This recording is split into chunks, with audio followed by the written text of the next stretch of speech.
Hi guys, I will show you this project, mason work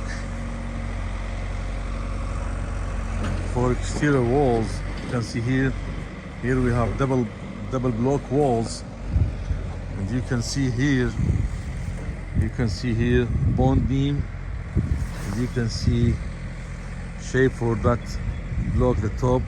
We put 2 rebar number 5, and you can see that part to hold the vertical dowels. Also here you can see that's the bond beam here, and that's double wall.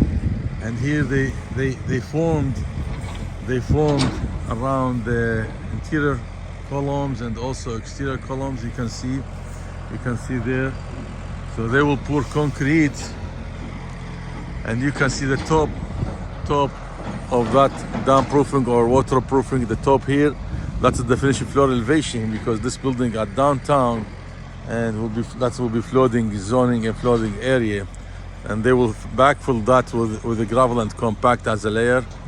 So the top of that line will be the finished floor elevation. But here I need to show you the block wall, the mason wall.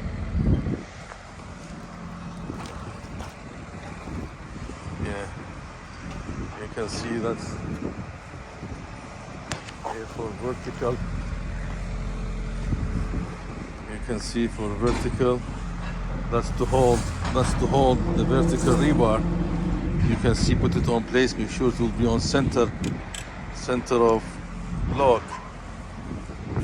That's what we did. And here, that's the reinforcement, each 3 courses or 2 courses.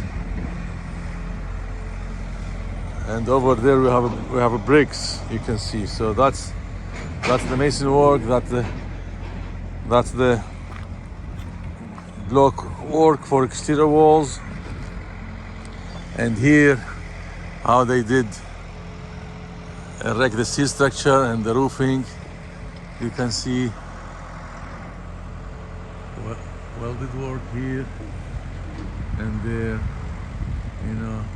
The inspector will request a test for any welding work. So that's the